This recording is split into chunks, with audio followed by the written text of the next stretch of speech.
Good morning, everyone, and welcome to our seventh edition of CFO Insights. I'm Lorene DeBono, the managing partner at FLG Partners, which is the leading interim CFO and board advisory firm in the United States. Today, we're happy to have Mark Archer join us for lessons learned by a consumer CFO. Before we begin, let me tell you a little bit about Mark and his background. Mark joined FLG in 2021 and has spent over 30 years in both CFO and President roles at both public and private venture capital and private equity-backed companies. He's worked extensively with consumer-facing companies such as Jamba Juice and Denny's, as well as specialty retailers and direct-to-consumer businesses such as Madison-Reed. His deep C-suite experience includes working with manufacturing, distribution, gaming, and automotive companies, as well as tech businesses. Mark's background covers domestic and international operations and includes both M&A and IPO experience. Welcome, Mark, to today's session. Mark, prior to joining FLG, you spent about 30 plus years working in consumer-centric companies. Give us a snapshot of a few of the key roles you've had during your career and tell us a little bit what you believe that you accomplished in these roles. Sure. I went to work for Denny's Restaurants as a senior financial analyst after getting my MBA, bringing with me 9 years of restaurant operations management experience. During my 8 years at Denny's, I also served as manager of financial planning, manager of cash management, director of financial reporting, director of financial planning, corporate controller for the El Pollo Loco division, and vice president of marketing for El Pollo Loco. Through each one of these assignments, I was able to build a foundation of technical skills and experiences that have served me well as both a CFO and as a general manager. I was very fortunate to join this very progressive and high-functioning organization right out of graduate school. And just to note, when I came to California to go to Stanford grad school in 1977, Mark, my first meal with my sister in Palo Alto was at the Palo Alto Denny's. It was very good. First time ever at a Denny's. I know the story. Yeah, keep on going. Sorry about that. So after Denny's, I moved on to Canteen Corporation, a large contract services company and sister division to Denny's, to lead the financial function. The environment at Canteen was completely different than Denny's. People were decades in the same job, very little technology was being employed, and there was a real 9-to-5 mentality in the workforce. So this assignment afforded me the opportunity to put all that I'd learned at Denny's into play as I was expected to transform my organization. Mm-hmm. During my time at Canteen, I built a high-performance team. I provided them with the same kinds of career development opportunities I had at Denny's and challenged them to stretch to reach goals that they thought were unattainable. Both Denny's and Canteen were companies with billions of dollars in revenue. Mm-hmm. Although I now prefer to work in early stage or middle market organizations, mm-hmm. I think it was helpful for me to work in a very large company environment early in my career to know how a business functions as it scales. And by the way, I totally agree. That was my background as well. You need to learn the processes and practices of a big company, don't you think? Exactly. Yep. Exactly. Yep, exactly. And then later on, as you mentioned, I joined Jamba Juice when it was a venture-backed startup with just a few stores. This was my first experience with a startup and my first experience with VCs. It was also my first time to work with an entrepreneurial founder. We'll talk about that more later, I think. As a startup company, much energy was being spent on defining the concept, and in the case of Jamba, also defining and building the category, as we had the advantage of being one of the first to market. In addition, there was no infrastructure in place when I joined the business, which allowed me to build it from scratch and do it right the first time. At Jamba, I'm especially proud of the partnership I established with the founder and the mentoring I did to help him grow into a more polished leader. That's a great story of your background, Mark, and the contrast between the two very, very different companies. And I also agree with you about first mover advantage in a category. It's so important. Absolutely. I've been in second and third mover advantage companies, not as fun. No, not at all. So exactly. So now let's turn to the different types of corporate structures that you've worked at. I know during your career, you've worked at a variety of corporate structures, be they public companies, private companies, and those controlled by VCs, private equity, also companies controlled by an entrepreneurial founder. It seems like everything you've kind of done it. Yep. So let me ask you this question. Do you believe the role of the CFO is the same across all these different types of structures, or do they differ? What's your view on that? Yeah, actually the roles differ and in some ways fairly significantly between those different ownership structures.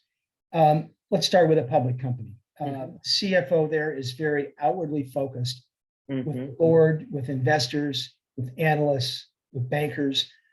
SEC reporting requirements become a top priority, and the CFO will work closely with the legal team. Keeping the company top of mind with investors is also important. So the CEO and CFO will frequently be asked to present at industry conferences. The responsibilities of a public company CFO, unfortunately, don't allow much time for the CFO to get involved in the operations of the business, which on a personal note, I find disappointing because it's where I think I can add the greatest value. Now, on private companies, you don't have the pressure of quarterly reporting and SEC guidelines to follow. The CFO role can be more inwardly focused and operational in nature, more involved collaborating with functional peers to drive the business forward or address headwinds as they may develop from time to time. VCs that I've worked with, these guys are true business builders. Because they have usually invested in similar businesses, they bring vast and specific experience to the table. Board meetings are less fiduciary focused, with more of a shirt sleeve operational discussions.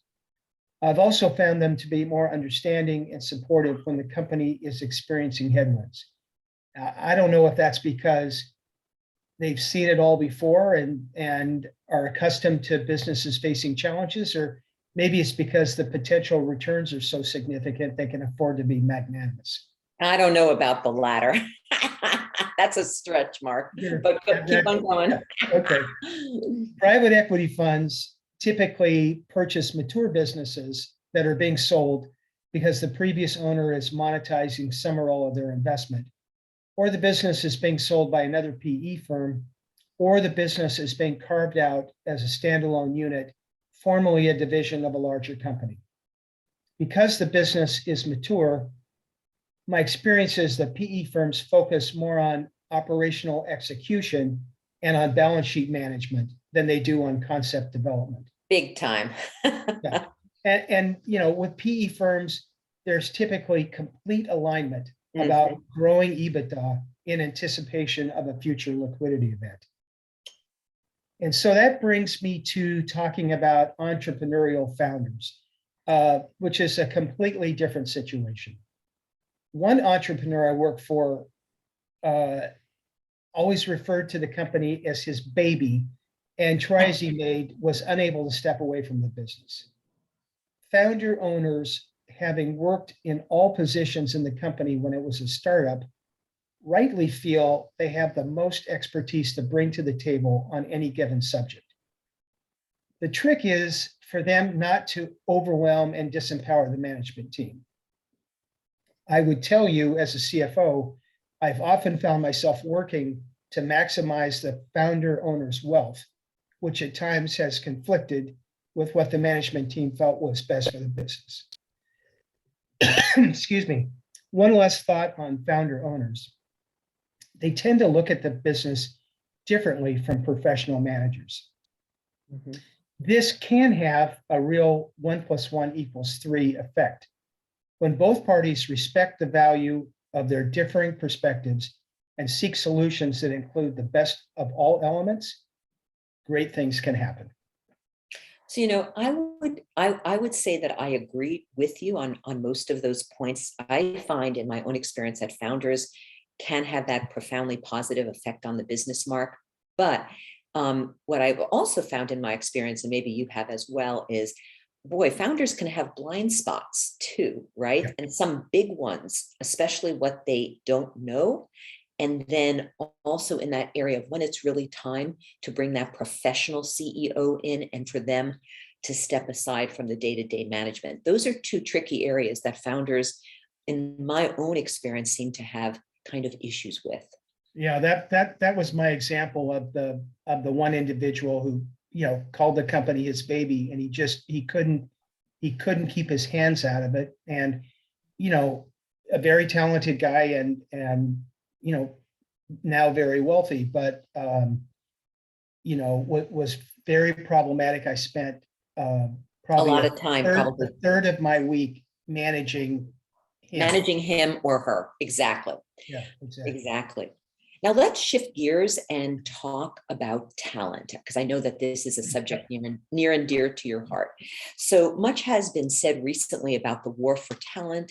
The great migration of employees in the US has already happened. I think there were 4.2 million resignations in September alone. So what are your thoughts, Mark, or your professional, personal secrets, so to speak, for recruiting and then retaining top talent? Yeah. Well, I think building a high performance team is the most important responsibility of any manager, as is having somebody on the team who can step in as your backup. For sure. Identifying what I like to call the top 2%ers is challenging, let alone recruiting them into the organization. That's why I believe that recruiting responsibilities need to be ongoing, whether you have an opening or not. My strategy is to build relationships with key recruiters and influencers that might possibly be able to help, share with them the profile of the kind of individual I seek, and encourage them to call me whenever they meet somebody that fits the criteria. Even if I don't have an opening then in my organization, I'll still meet with the candidate, because oftentimes there'll be a suitable opening in the not too distant future. Absolutely. Yeah. Now, once a talented, high potential employee has joined your organization, you'll need to learn what the employee's key motivation is. Sometimes it's the ability to influence, sometimes it's visibility, sometimes it's being recognized for technical expertise, and sometimes it's just compensation. It's important you understand each employee's motivation so you can assign tasks and projects that will support their needs.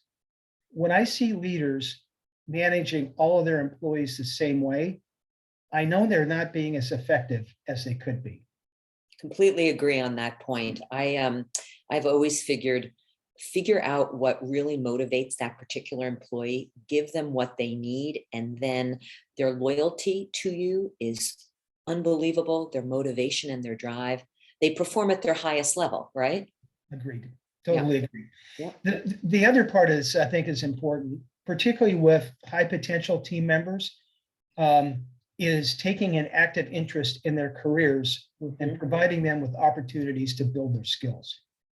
And I would challenge leaders to think outside the box in terms of rotational assignments. Let me give you an example. As a finance trained person, it was very beneficial for me to have the opportunity to work as the director of financial reporting for 18 months at Denny's. And at the same time I was doing that, a fellow colleague who was a Big 8 CPA was assigned the role of director of financial planning. Now, there were some people at Denny's that thought the CFO had goofed up the assignments and got this mixed up in terms of the who would work where. But he knew exactly what he was doing. And I will say, smart. That was smart. Yeah. Later in our careers, both the CPA and I were better CFOs, having had the opportunity to work in areas that were not our expertise and build our skills. And one last thought, since we're talking about employees, don't miss the opportunity to celebrate their successes. As managers, we're so focused on making things better that we often miss the chance to acknowledge a job well done. Mhm. I had a controller who finished the annual audit on time and with no management comments from our public accounting firm. And this was a substantial improvement from the year before. In recognition, I had a bottle of champagne sent to his house with a note acknowledging his achievement. He must have thanked me 10 times over the following year for recognizing his achievement, especially doing it in front of his wife. I love that story. I just think it's so cute, particularly that you sent the bottle of champagne, not giving it to him in the office, but at home, so his wife saw how much he meant to the organization and the Exactly. accomplishment. And again, for our audience, taking care of your team is so important. Figure out what's important to them, recognize them, give them visibility when they want or need it. And if we as managers, right, respect that, then I think our team members are going to thrive. So great, love that story and great thinking there. Yeah. Let's now turn to corporate culture, which is another area, Mark, that I know that you're very interested in and passionate about. So what tips do you have for CEOs that are establishing the culture in their organization? Yeah. Listen, I'm a firm believer that clarity of a company's mission and values is critical in getting all employees to what I like to call row in the same direction. Row your boat. Right? Yeah, is when everybody's rowing in a different direction, the boat just goes around in circles. So Totally. you get everybody rowing in the same direction and be engaged in their jobs. I worked in one company where the prevailing attitude in the corporate office was that field operations existed to support the corporate staff. Crazy. Of course, this caused all sorts of tensions between the two teams and was the reason the company had historically had a hard time providing outstanding customer service. Later, a new COO joined the company and changed the values of the organization so that everyone was focused on customer service and field operations became acknowledged as a customer of the corporate staff. This change in values was the catalyst the company needed to start growing again. I am consistently amazed at how casually some employees spend their company's money. I see funds invested in programs of limited value and risks being taken on projects with limited returns. In companies where there are more than a few levels between the CEO and the employee touching the customer, employees must be empowered to make decisions, and in doing so, they must be taught to think like and spend money like they're an owner. On any given day, dozens of decisions are being made in a company. The CEO and CFO can't be involved in every one of those decisions, which is why I think it's important for employees to have the guiding light of thinking like an owner as they make decisions. I think you're right on that one. Employees who act like owners do make better and probably more thoughtful decisions. So I hear you on that one for sure. Yeah. Another core value I think is important. So I'm not an advocate of making split-second gut decisions, and I do think there's a role and place for analysis before decisions are made. But I support decision-making with an action bias, prioritizing execution ahead of overanalyzing a problem. Remember, if you make the wrong decision, you can always course correct. But if you take no action at all, you might miss the opportunity altogether. Yeah. And, in today's marketplace, it's incredibly competitive. And to survive, you must provide your customers with the greatest value, whether it's the best offering, fastest service, or the best price solution. You've got to do this because your competition is also relentlessly pursuing value. And if your competitors outposition you, your customers sooner or later will figure that out and your sales will be impacted. So to protect the core business, you must work every day to provide additional value for your customers. And lastly, I think a culture of every company should include a statement about doing more with less. Hmm. During a growth spurt, it's easy to add additional expenses to the cost structure. And in most cases, growth will cover this up. But when sales growth inevitably slows, you'll be forced to deal with all these new costs to maintain profitability and margin. Rather than dealing with this higher cost structure when sales growth slows, a culture of doing more with less and pushing for the efficiencies that come with that will save you the later requirement to painfully adjust costs. Another way of dealing with this is to continuously evaluate the work being performed and cut out the low value output to make room to handle new tasks. I completely agree with you here. In my own experience, I've seen so many companies add on cost and expenses, like, for instance, additional employees on the premise of revenue growth. Oh, we're going to see 30% revenue growth next year, so we need to bring on these 18 other employees prior to that. And it typically doesn't work, because if the revenue growth isn't happening, then what happens, right, is that you will need to cut costs, lay off employees. So I always go in with a rule of thumb, which is grow the revenue first, keep expenses under as much as you can, and then only increase that spend, right, when the revenue is there and you're seeing it. Yeah, because nothing sucks the energy out of a company more than having a reduction in force. So that's Totally agree. Absolutely. So now let's turn to turnarounds, where I know, Mark, you've had a ton of experience. So you've been recruited into several companies that needed to be turned around and restructured. Those can be fun, but very challenging experiences. So tell me what you learned from them. Yeah, before joining FLG Partners, I actually worked in 3 turnaround situations where the objective was to restructure the business, rid the companies of as much cost as possible, review and update the sales strategy, and put the business in a position where it could be sold, all within 24 months. And I'm proud to say that in all 3 cases, I was successful in achieving these goals. Awesome. All 3 businesses shared some common challenges. First, sales were declining at an ever increasing rate. 2, the businesses would be facing a liquidity crisis in the near term. And 3, as you might expect, there was little employee engagement, even in the management ranks. So, I did learn some key things from working in those situations, and let me share a few points with you.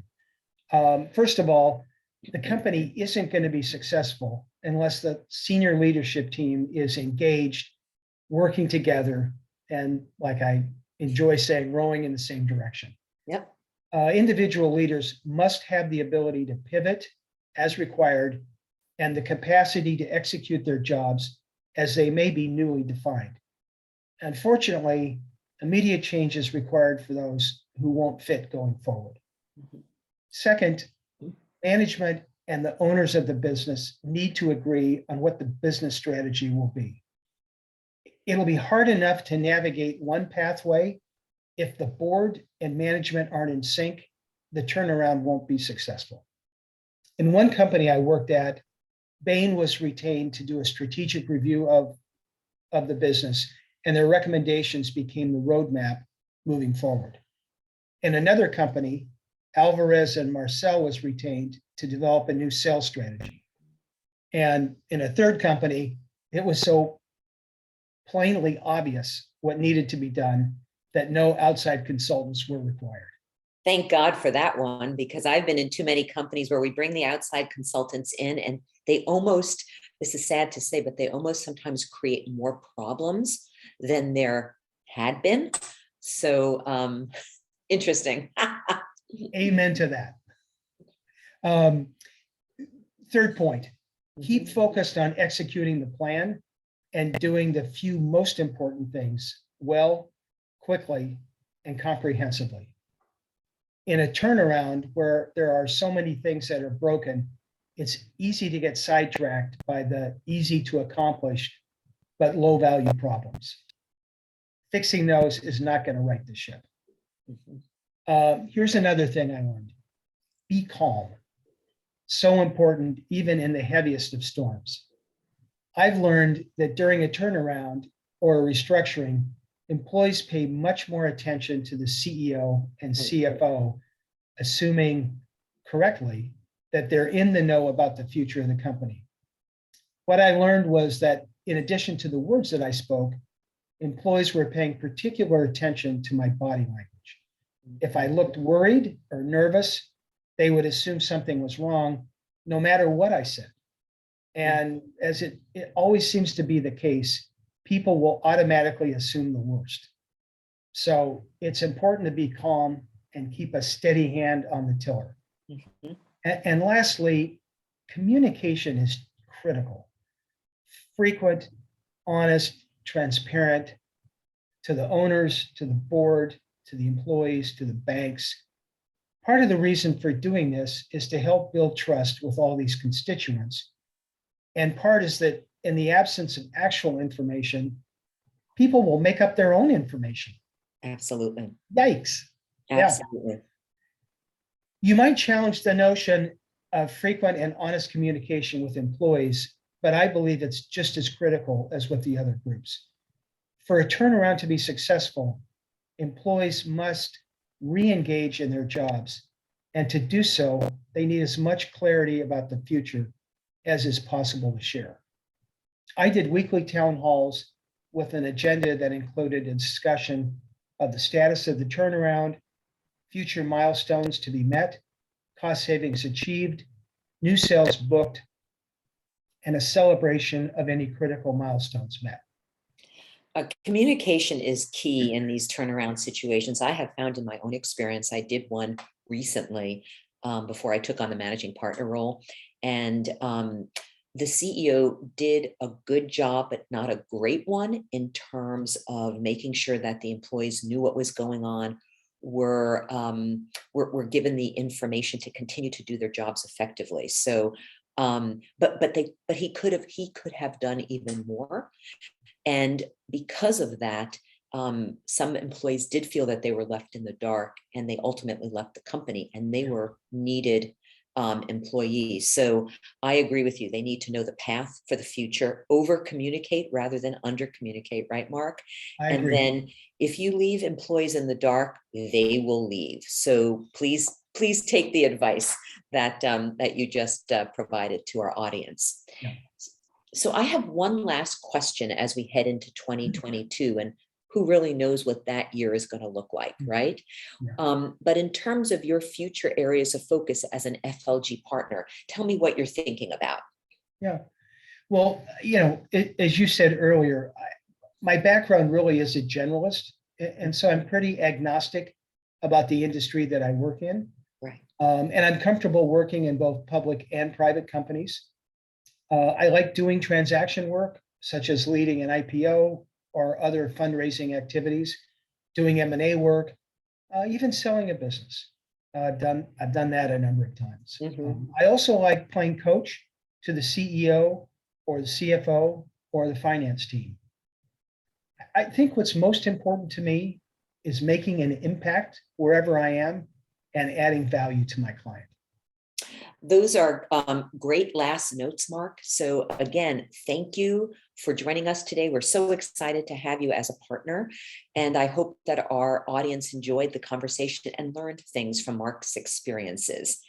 And then again, another note to our audience, make sure to join us for more events, which are part of our FLG Leadership Series for 2022. We're going to have an exciting lineup next year, and check our website for upcoming topics and dates. And then on behalf of all of us at FLG Partners, including Mark, happy holidays to everyone. Thank you. Thank you.